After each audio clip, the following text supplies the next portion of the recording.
Kembali di Sapa Indonesia Malam, saya Radi Saputro. Saudara, Timnas Indonesia mulai pemusatan latihan atau training camp di Bali untuk persiapan melawan Tiongkok 5 Juni nanti. 32 pemain telah dipanggil Coach Patrick Kluivert untuk mengikuti TC di Bali. Patrick Kluivert diprediksi akan menempatkan Emil Audero Mulyadi sebagai penjaga gawang. Sementara Rizky Ridho, Jai Itzes, dan Justin Hubner diprediksi akan mengisi lini belakang. Lalu ada Calvin Verdong, Tom Hae, Joey Pelupesi, dan Sandy Walsh diprediksi berada di lini tengah. Sedangkan Rafael Strauch, Ole Roemeny, dan Jakob Sayuri di posisi depan sebagai penyerang. Nah, di sisi lain, sejumlah pemain andalan timnas dipastikan absen untuk laga melawan Tiongkok. Di antaranya Martin Pas, Marcelino Ferdinand karena akumulasi kartu kuning, serta Ragnar Oratmangun yang sedang cedera. Nah, saudara, skuad Garuda harus berlatih keras demi bermain terengginas melawan Tiongkok 5 Juni mendatang. Laga ini akan jadi pertaruhan timnas Indonesia untuk menjaga asa ke Piala Dunia 2026. Timnas Indonesia bersiap menghadapi laga lanjutan kualifikasi Piala Dunia 2026 lawan Tiongkok dan Jepang Juni mendatang. Timnas menggelar latihan perdana di Bali. Latihan perdana diikuti 23 dari 32 pemain yang dipanggil Patrick Kluivert. 9 pemain lainnya akan menyusul bergabung ke Bali. Dengan waktu latihan yang cukup panjang, diharapkan pelatih Patrick Kluivert mampu meracik strategi yang tepat untuk membawa timnas meraih kemenangan. Selama ini timnas selalu berhasil meraih poin jika menerapkan strategi bertahan. Saat laga pertama melawan Tiongkok, timnas kalah karena strategi serangan balik lawan. Kehadiran sejumlah pemain baru diharapkan bisa menjadi solusi untuk menghadapi permainan Tiongkok.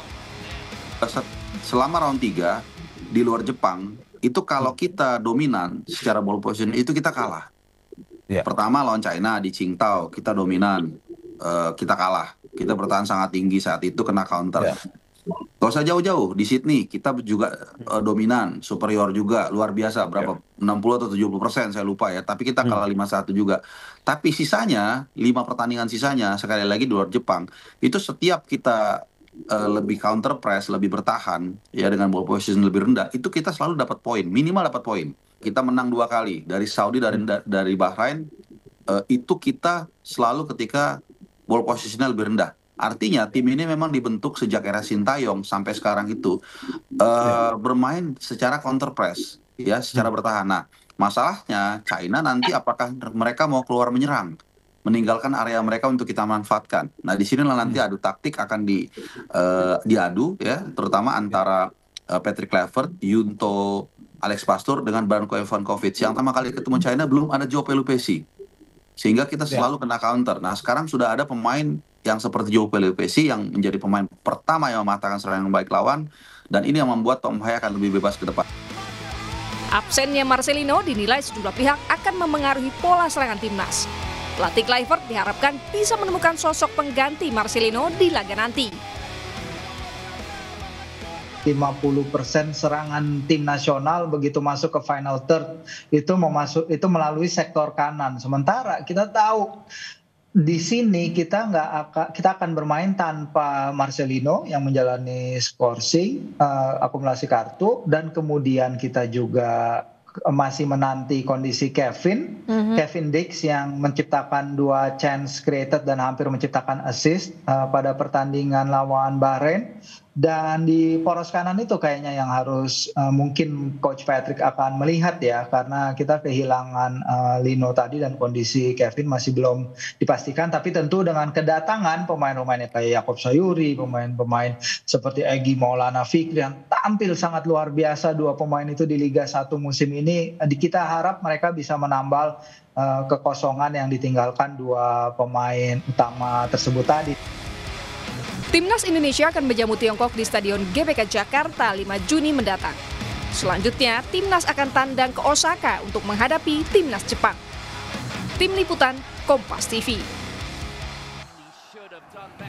Lalu bagaimana jalannya latihan Timnas di hari pertama training camp di Bali? Kita perbarui informasinya bersama jurnalis Kompas TV Jipayana Putra. Halo Jipa, apa saja menu latihan di hari pertama training camp Timnas hari ini, Jipa? Baik, terima kasih Radina. Jelang lawan Tiongkok di gelaran Piala Dunia Grup C Zona Asia, Patrick Kluivert di Bali dalam latihan perdana tim fisik hingga pemain dari para pemain timnas sendiri.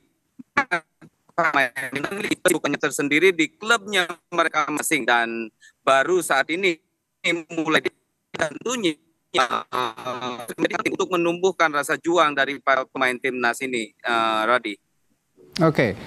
Lalu dengan pemanggilan nama-nama baru dari 32 yang dipanggil Patrick Kluivert, ada nama-nama baru kabarnya yang juga baru masuk ke timnas untuk gabung di training camp di Bali. Ini sudah bergabung semua atau masih ada yang belum hadir, Jipa?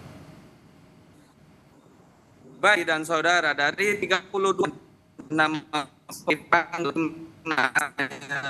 main yang belum bergabung ke latihan training center Bali United ini, diantaranya pemain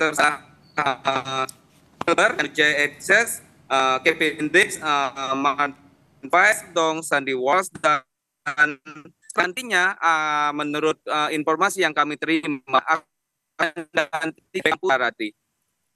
Oke, jadi di hari pertama ini sepertinya latihan santai, belum masuk ke taktik ya, tapi nama-nama baru maupun juga pemain-pemain abroad yang sudah dipanggil oleh Patrick Kluivert, pemain-pemain abroad ini sudah hadir di Bali untuk jalani training camp di hari pertama. Baik, Jipa Yana Putra melaporkan langsung dari Bali, terima kasih. Dan saudara, TC atau training camp timnas di Bali yang cukup panjang ini diharapkan bisa membawa hasil yang maksimal untuk timnas Indonesia jelang laga melawan Tiongkok pada 5 Juni nanti di Stadion Utama Gelora Bung Karno, Jakarta. Nah, kita ulas persiapan timnas menghadapi laga lanjutan kualifikasi Piala Dunia 2026 itu bersama dengan analis sepak bola Erwin Fitriansyah. Selamat malam, Bung Erwin. Selamat malam, Mas Radi dan pemirsa Kompas TV. Bung Erwin, kalau lihat manfaat training camp, sebenarnya kita tahunya training camp itu kan karena mereka mayoritas pemain abroad gitu ya, dan juga bermain di beda-beda klub. Ini kan untuk mengompakkan visi bermain. Tapi selain itu, adakah yang jadi benar-benar manfaat yang paling terasa ketika training camp dilaksanakan di Bali jelang pertandingan melawan Tiongkok ini? Oke, ini training camp mungkin sekitar 1 minggu lebih ya. Mereka berkumpul di Bali. Mereka mulai hari ini sampai seminggu ke depan. Setelah itu meluncur ke Jakarta karena akan bertanding di GBK tanggal 5. Waktu ini sangat mewah buat Patrick Kluivert, para asisten dan pemain-pemainnya. Karena waktu menghadapi Australia, jelang menghadapi Australia sama Bahrain ini waktunya nggak sepanjang sekarang. Dan waktu itu kan para pemain semuanya itu di tengah masa kompetisi dan masuk masa krusial itu. Kalau sekarang pemain bisa fokus untuk berlatih bersama di timnas dalam waktu yang lebih panjang karena kompetisinya sudah selesai. Mereka punya waktu yang sangat panjang gitu ya jika dibandingkan dengan match day waktu lawan Australia dan Bahrain. Jadi waktu lawan Australia itu kan yang dari Eropa langsung ke Australia gitu ya. Nggak sempat ke Jakarta karena mainnya di Australia. Nah, ini beda. Mereka bisa bisa berlatih bersama dalam waktu yang cukup panjang dan dilakukan di Bali, di Gianyar, di training center punya Bali United. Harapannya sih bisa lebih fokus ya, karena kan tempatnya itu kan nggak di tengah keramaian, itu training center, mereka nginepnya di daerah Sanur juga. Dan menurut saya ini harus bisa dimanfaatkan secara maksimal ya. Karena apa? Ya ini partai krusial, pertandingan lawan China dan lawan Jepang, dan ketika menghadapi China dan berlatih di Bali, ada keuntungan soal adaptasi dari pemain-pemain abroad yang harus berlatih di tepi pantai, suhunya panas. Cuacanya panas, kelembapan tinggi ya, Harapannya sih bisa berguna ya adaptasi ini ketika main di Jakarta nanti. Ya, kalau kemarin lawan Australia kan tidak hanya adaptasi waktu, adaptasi cuaca, kelelahan begitu ya. Nah ini dengan waktu yang Bung Erwin tadi katakan cukup mewah begitu, cukup panjang, diharapkan adaptasi cuaca, waktu, kalau yang jet lag ini bisa beristirahat dulu begitu ya. Ini bisa kuncinya tadi lebih fokus untuk bisa memadukan tim begitu ya. Tapi untuk waktu yang Anda katakan cukup mewah ini berarti bisa lah ya untuk membangun chemistry antar pemain dalam waktu yang cukup lama ini? Dalam era sepak bola modern, untuk match day, menjelang match day, itu kan biasanya kalau di tengah kompetisi ada match day, itu kan 4 hari atau 5 hari itu udah cukup lama ya. Ya. Mereka yang dari Eropa kan harus melakukan perjalanan ke Indonesia ataupun ke Asia gitu ya. Tapi ini mereka lebih dari 5 hari gitu ya, sebelum menjalani pertandingan lawan China tanggal 5 nanti. Lebih dari 5 hari, bahkan mungkin sekitar 10 hari ya mereka bisa berkumpul bersama, berlatih gitu ya. Ini sangat-sangat sangat-sangat bermanfaat tentu, karena kan sekali lagi bahwa Coach Patrick Kluivert juga ketika menghadapi Australia dan Bahrain kan nggak punya cukup waktu yang lama untuk bisa melatih pemain-pemainnya, untuk bisa bertemu dengan pemain-pemainnya. Ketika menghadapi Australia itu mungkin sekitar 4 hari saja, 4-3 hari saja. Yeah. Lanjut lawan Bahrain. Setelah itu kan pertandingan lawan China ini waktunya sekitar 10 hari lah ya sebelum mereka bertanding, dan harusnya bisa lebih maksimal ya. Bagaimana menyiapkan tim, menyiapkan taktik, strategi, bukan cuma coach saja ke pelatih, ke pemain, tapi juga antar pemain kan. Oke, nah ini kan kalau kita bicara soal komposisi pemain yang dipanggil oleh Coach Patrick Kluivert, ada 32 dan 4 diantaranya adalah orang yang pernah dipanggil di timnas, lama tidak bermain di timnas dan sekarang dipanggil lagi. Ada Stefano Lillipali, ada Asnawi Mangkualam, dan juga Sayuri bersaudara, Yakob dan Yance. Kira-kira 4 orang ini yang pernah menghuni timnas dan tidak dipanggil lama dan sekarang dipanggil lagi, bisa nggak menghasilkan game plan atau pola permainan timnas yang berbeda dari yang sebelumnya kira-kira? Tambahan lagi informasi terbaru kan Septian Bagaskara nggak bisa hadir karena cedera. Digantikan Beckham Putra ya? Ada Beckham Putra, ya, ada Beckham Putra. Jadi ada 5 orang pemain yang dalam tanda kutip baru gitu ya, karena mereka sudah lama mereka sudah lama tidak bermain untuk timnas. Saya pikir kehadiran mereka bisa menjadi pilihan baru, menjadikan pelatih Patrick Kluivert punya banyak pilihan, semakin banyak pilihan, karena Marcelino nggak bisa main kalau dilihat dari di pertandingan lawan Cina kan sudah pasti nggak bisa main, sama Martin Paes juga kan. Jadi pilihannya kan semakin banyak. Kalau di posisinya Marcelino itu yang bisa mengisi kan ada Stefano bisa main di situ, Vanu bisa main di situ, terus Beckham juga bisa main di situ ya, di posisi gelandang ataupun di belakang striker. Jadi apakah bermanfaat? Ya harusnya bermanfaat. Tapi yang jelas adalah pilihannya semakin banyak Coach Patrick. Ya, belum lagi katanya kabar terbaru juga Sandy Walsh dan Mace Hilhurst juga diragukan ya, bisa bermain atau tidaknya ini melawan Tiongkok. Jadi memang ada alternatif yang baru yang harus dimunculkan oleh Coach Patrick Kluivert. Kita sekarang bicara ke strategi, Bung Erwin. Kalau kemarin pada pertemuan sebelumnya melawan Bahrain, melawan Arab Saudi, tadi juga sempat dibahas sebetulnya. Kita itu tidak terlalu banyak menguasai bola, kita main counter press, counter attack begitu. Malah kita bisa jadi pemenang begitu. Jadi menang di pertandingan tersebut. Tapi melawan Australia, melawan yang sebelumnya juga melawan Tiongkok, kita bermain dengan gaya yang menyerang, tapi hasilnya kita kalah. Nah, apakah nanti lawan Tiongkok ini lebih baik kita bermain counter press atau counter attack atau bagaimana kira-kira? Saya nggak berani untuk